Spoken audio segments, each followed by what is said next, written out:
The doctor said, "You'll never be able to give birth to a child." I was devastated. My whole life, I knew I needed to be a mother. At work, as a TV and children's film acting coach, I appeared a positive, happy force, Coach E. They called me the child whisperer. But what I longed for was to be called Mama. At home, I was an emotional mess. One day, after coaching 2-year-old twins on a TV set, I came home, fell onto the couch, and literally curled up into the fetal position. Why me? Why me? Why me? I cried. And then the answer, why not me? I knew if I didn't accept my situation exactly as it was in that moment, I'd never get off that couch. But how? I asked my dad, who's one of the most positive people I know, "Daddy, will I always feel this sad? Will I ever get off this couch?" My dad said, "Sweetheart, the sadness will always be there, but there'll be so much joy around your heart that you're going to have to go in and look for that pain." My dad gave me hope. But still, I couldn't be fruitful and multiply. That's what my tradition dictates. A rabbi assured me that my work, the plays I write, the stories I tell, is beyond fruitful, and that adopting a child is one of the greatest blessings you can do in this lifetime. Have you ever felt that when there's no opportunity, suddenly the opportunities are endless? I decided to go to Russia, where my grandfather was born, to adopt my toddler son. And as soon as I saw him, he ran into my arms. We rolled on the floor together, mother, son, son, child, mother, a feeling inexplicable. I couldn't wait to get back to LA and become a soccer mom. Well, unexpected challenges happened immediately. Neil spun around in circles. He stared at his hand. He banged his head and tantrumed for hours. People told me there's something wrong with him, but I didn't want to hear it. And then the diagnosis, autism. I cried, I grieved, I wailed for 3 weeks.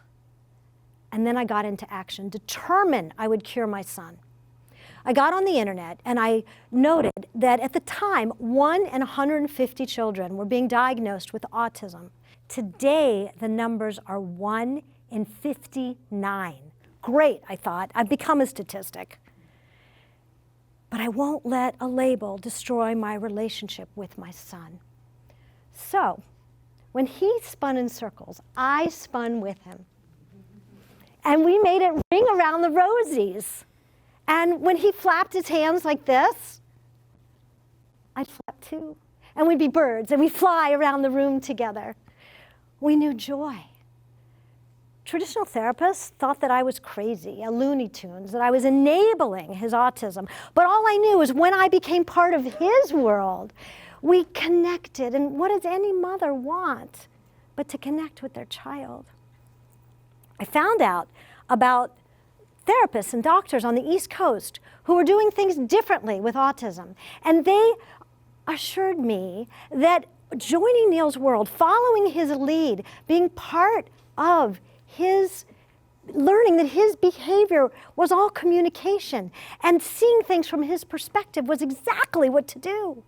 So I continued. And when he needed to stop at every single wheel of every single car, I was wondering what it was he's seeing. And what I saw was that the sunlight reflected on the hubcap of the wheel of the car. And it created a beautiful kaleidoscope of color. And I said, "Neil, is this what you were trying to show me?" He said. And we connected. Whenever we were together like that, he was part of our world, but I needed help. So I decided to ask my actor, singer, dancer, creative type people who, it's like it's not that they think outside the box, they don't even know there is a box. And I started training them in everything that I was learning from the clinicians. I synthesized it into a methodology, and they continued to help me join Neil's world until slowly, like a monarch emerging from a chrysalis, Neil emerged into our world. Still autistic, mostly non-speaking, but happy, connected, beautiful, and he called me Mama. Years passed quickly. Neil progresses. My mother dies. My father has a stroke. I go through a divorce, become a single mother, struggling to make ends meet, another statistic. And I know I gotta figure out a way to make a living for my son and me. And I hear about and write a grant, beginner's luck, I get it, to create a theater and film program for all abilities where actors, singers, and dancers, neurotypicals, can join the world of lots of kids. And we do it. And I witness miracles. A 5-year-old says his first words in our class. A teenager who has never had a friend in his life begins an active social life with those with and without disability. A child's screams turn into opera. We write an original musical and perform live to standing ovation. Miracles. A film company sees what we're doing and they want to document it. So I say yes, and it becomes, this little film becomes Autism the Musical. It screens at Tribeca, airs on HBO, and garners 2 Emmy Awards, changing the way the world perceives autism. I go from not wanting to cure my son, but to cure me of that desperate need for normalcy. I leave that striving for independence to embracing interdependence, because we're all better together. My life takes on a new momentum. I remarry a beautiful man, a kite surfer, and a therapist. Together, we travel around the world, sharing about appreciation, about love, about accepting who we are, accepting our abnormal life, and loving our son and others for exactly as they are. Our life becomes miraculous. And I want to invite you to appreciate, to be grateful for the life that you've been given. Perhaps fate is the cards that were dealt, and destiny is how we play those cards. In many ways, I really have given birth, witnessing my son emerge and my students. Some of my students are now acting in TV and film. And witnessing the community of love and support that I have is just like giving birth.